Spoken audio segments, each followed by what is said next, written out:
The Galactic Council chamber fell silent as Alice Chen stepped through the crystalline archway, her boots echoing against the polished obsidian floor. 200 alien species had gathered to witness this moment, the trial of humanity's most controversial military action in the 5 centuries since first contact. Carson Mitchell followed 3 steps behind her, his weathered face betraying nothing. As humanity's supreme military commander, he had overseen operations across 40 star systems. But today he stood as a defendant alongside Alice, Earth's ambassador to the Council. The Archon Prime, a being of pure energy contained within a shimmering field, spoke first. Its voice resonated through every translator simultaneously. Ambassador Chen, Commander Mitchell, you stand accused of the complete eradication of the Krell species, genocidal extinction. How do you answer? Alice's jaw tightened. She had prepared for this moment for 3 standard years. We answer that we did what was necessary, what no other species in this council had the courage to do. A wave of shocked murmurs rippled through the assembly. The Valdari delegation, tall insectoid beings with crystalline wings, clicked their mandibles in what their species considered extreme disapproval. The Thornid representative, a massive creature resembling an intelligent bear, growled low in its throat. Courage? The Archon Prime's energy field pulsed red. You speak of courage in committing the greatest atrocity in recorded galactic history? Carson stepped forward, his voice steady and cold. With respect, Archon Prime, the greatest atrocity was what the Krell did to the Yenna homeworld. Or have you all forgotten so quickly? The chamber fell deathly quiet. Alice activated the holographic display at the center of the room. Images materialized, horrifying, gut-wrenching images that most of the council had tried desperately to forget.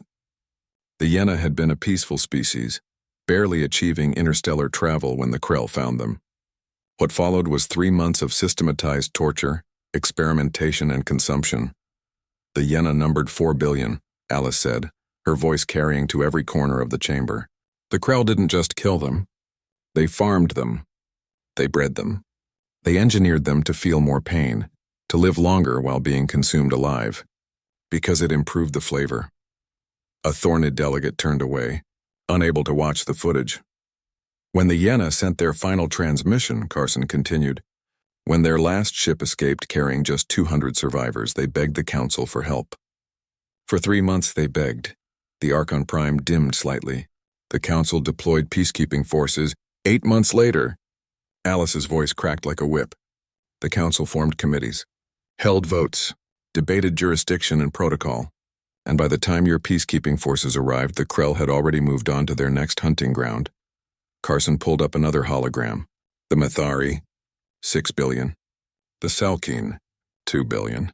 The Praxis, 9 billion. Over 42 years, while the Council deliberated, the Krell consumed 17 species. 17 civilizations that will never exist again. We tried diplomatic solutions, a Valdari Council member protested. Economic sanctions, territorial restrictions. Restrictions they ignored. Alice slammed her hand on the podium. Because your sanctions had no teeth. Your restrictions had no enforcement. You wanted to be civilized, to be better than warmongers. And that nobility cost 63 billion innocent lives. The weight of that number hung in the air like a physical thing. Carson's expression remained impassive, but his eyes burned with controlled fury. When the Krell hit the Tarson colony, when they started breeding Tarson children in factory farms, humanity had been in the Council for 70 years. We had followed your rules, respected your protocols. We had watched 17 species die while you all congratulated yourselves on being civilized. But the Tarson were humanity's allies, Alice said quietly. Their children's screams sounded too much like our own. And we realized something that day, something that apparently no other species in this council understood. She looked around the chamber, meeting the eyes or eye equivalents of every delegate present. Evil doesn't care about your protocols. Monsters don't respect your committees. And sometimes, the only moral choice is to become the thing you fear so that others never have to.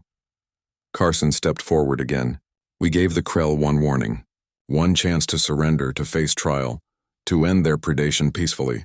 They responded by broadcasting footage of themselves eating Tarson infants alive, laughing as they did it. The hologram shifted, showing the Earth fleet assembling. 5,000 ships, the largest military force humanity had ever deployed. We hunted them to every corner of their empire, Carson said, his voice devoid of emotion now, purely factual. Every colony, every outpost, every ship. We used weapons that most of you don't even know exist. Weapons we'd hoped we'd never have to use. Weapons designed not just to kill but to erase. Alice's voice was softer now but no less intense. We wiped out their genetic repositories, destroyed their cloning facilities, erased their digital consciousnesses. We made absolutely certain that the Krell would never ever hurt anyone again. And in doing so, the Archon Prime said, you committed the very evil you claimed to oppose. No, Alice said firmly. We committed an evil to end a greater one. There's a difference you seem incapable of understanding. Carson pulled up one final hologram, a live feed. It showed a Yenna colony, one of 3 that had been established by the survivors. Yenna children played in bioluminescent gardens. Yenna families gathered for their evening meals. 200 survivors had become 2 million. The Yenna have a saying now, Carson said. When the stars grow cold and the void closes in, remember the humans who loved peace but understood war. Alice straightened. You want to put us on trial? Fine, condemn us. Call us monsters. Call us genocidal warmongers.